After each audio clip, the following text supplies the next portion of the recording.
retourne dans le temps. On retourne il y a 20 000 ans. Notre slogan est d'ailleurs fondé il y a 20 000 ans. Donc, il y a 20 000 ans, on avait le plus grande calotte glaciaire, le plus grand inland de la planète était sur le Québec et le Canada. Et il a laissé des traces uniques là, sur la Côte-Nord, principalement dans le parc d'aventure maritime. C'est un projet qui a été développé à partir des particularités post-glaciaires de la région. Donc, il fallait être convaincu que ça avait une valeur au niveau touristique. Et avec l'acquisition de l'église Saint-Georges qui est transformée en station d'exploration glaciaire, bien là, on a la Trinité, on a une station d'exploration glaciaire, on a le volet virtuel pour découvrir sur les changements climatiques et les glaciers. On a le parc d'aventure maritime qui permet aux gens de venir in situ sur le site, découvrir les marques laissées par les glaciers. Donc vraiment, la combinaison des deux, on en fait un projet important. Christian, ici, c'est vraiment un exemple typique là, où on voit vraiment l'effet des glaciers. Exactement. On voit à notre gauche une cannelure en 8. C'est une des seules qu'on a en 8. On voit la forme de la moitié d'un 8. Et devant, on voit un peu ce qu'on appelle un peu comme des lance-missiles. Ce sont des cannelures vraiment qui sont parties de la montagne qu'on voit derrière nous. C'est des cannelures qui devaient partir du haut de la montagne et qui descendaient jusque dans le fond de la mer. Dans la station d'exploration glaciaire, ce qu'on veut que les gens apprennent, c'est l'état de situation des glaciers de la planète. Les glaciers sont le meilleur indicateur sur le climat qu'on n'aura jamais eu. Toute l'épaisseur de glace comporte des bulles d'oxygène qu'on peut étudier. On peut retourner dans le climat il y a 800 000 ans.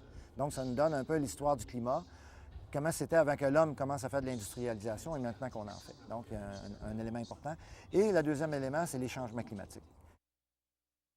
Quelles sont les conditions qui ont causé des changements climatiques dans le passé? Parce qu'il y en a eu à l'époque. Exactement. Il y a eu des changements climatiques depuis des centaines de milliers d'années. Là, on est dans l'ère du Quaternaire. Il y a eu 4 glaciations dans les 600 dernières 1000 années. Donc, il y a eu des phénomènes comme les chutes de météorites, le volcanisme, la photosynthèse qui ont modifié l'effet de serre. Ils ont modifié le climat. Et par la suite, bien là, les humains sont arrivés. Bien entendu, on a un rôle à jouer là-dedans. Donc, dans la station d'exploration glaciaire, c'est une bibliothèque virtuelle. On apprend sur les glaciers les changements climatiques. On amène les gens à prendre conscience de l'importance du climat et d'amener les gens à modifier leur comportement éventuellement pour que tout le monde dit souvent que la planète est en danger. C'est pas la planète qui est en danger, c'est beaucoup plus l'évolution de l'homme sur la planète qui est en danger si on continue à avoir des comportements de la sorte, comme on a actuellement. Lors de la fonte des glaciers, le niveau marin a augmenté de 65 mètres et l'écorce terrestre s'est enfoncée d'environ 100 mètres à cause du poids des glaciers. Il y a eu une invasion marine. Les eaux ont pénétré dans les terres jusqu'à 40-50 km sur la côte nord et on a retrouvé dans la vallée de la rivière aux Anglais des bancs de coquillages qui sont uniques au monde par leur épaisseur. On a des coquillages qui datent entre 8 000 et 12 000 ans, qui se sont empilés systématiquement sur plusieurs années.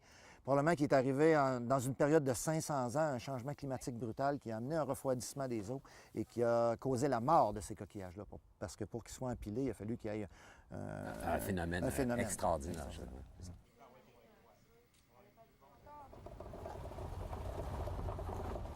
On a souvent l'impression qu'on est les descendants des Européens, que c'est les Européens qui sont arrivés ici les premiers, mais on a une thématique, la migration des peuples. Les peuples ont migré de l'Asie vers l'Amérique du Nord grâce à la dernière glaciation par le détroit de Bering. Il y a 18 000 ans, le premier groupe, les Douctailles, sont arrivés en Amérique du Nord et se sont séparés en 3 groupes, les Thuléens, les Dorsétiens et les Paléo-Indiens. Les Paléo-Indiens ont migré de l'ouest vers l'est sur une période d'environ 10 000 ans. Sont devenus les ancêtres des Inuits.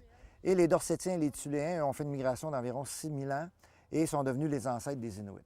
Donc, avant les premiers Européens, avant les Basques, avant les Vikings, il y avait ces peuples-là qui ont migré de l'Asie, qui ont traversé le Canada, au gré des migrations, au gré des changements climatiques, en quête de nourriture et de mieux-être. Des cannelures glaciaires géantes, il y en a partout. Il doit y en avoir partout au Québec, mais ils ont été revégétalisés. On ne les voit plus. Mais ici, l'avantage qu'on a, c'est qu'ils sont sur le bord de la mer. Puis ils sont les plus grosses aussi parmi ceux qui ont été observés jusqu'à maintenant. Le meilleur moyen de découvrir les paysages post-glaciaires, c'est vue de la mer. Donc, on a un transporteur en Zodiac très bien équipé avec des vestes. On amène des gens sur une période de 3 heures découvrir le littoral. On débarque à des endroits, la chute Saint-Pancras, on débarque à la baie du Garde-Feu. Et avec un guide interprète, on comprend mieux les paysages. Et suite à ces 3 visites-là, les gens comprennent beaucoup mieux les paysages parce qu'on peut interpréter à partir de ces connaissances-là tous les paysages qu'on voit au Québec. Quand on verra une vallée, quand on verra une faille, une muraille, une plage, une roche lisse, on saura que c'est un glacier qui a créé nos paysages. On a une zone qui est très populaire, la zone adrénaline, où là, les gens vont poursuivre leur apprentissage suite à la visite à la station, mais comme tu disais, avec des activités familiales. On a 8 tyroliennes qui surplombent un lac glaciaire ou un fjord. On a 2 via ferrata.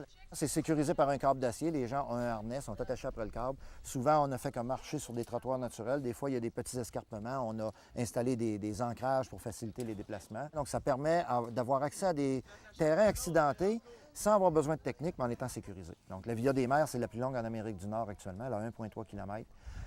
Ensuite de ça, on offre la descente en rappel sur des parois rocheuses. On a des murs d'escalade, on a des jeux d'eau sur le lac glaciaire, des mayacs, on a un iceberg gonflable d'une trentaine de pieds que les gens peuvent escalader et glisser par la suite.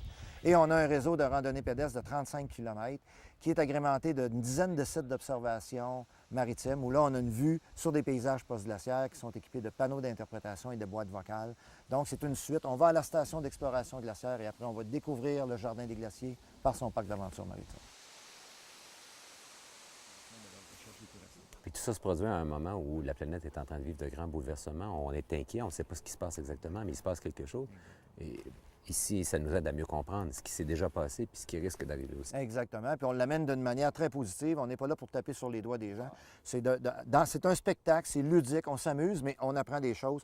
Ça nous appelle à réfléchir.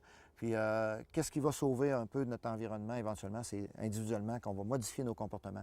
Et c'est ce qu'on amène à ces gens-là. Puis ça réussit, les gens, c'est amené d'une façon facile, accessible. Les gens sont contents de comprendre. C'est pas trop compliqué. Puis les gens sortent là avec des intentions déjà. Là. On s'en va chez nous puis on va réfléchir.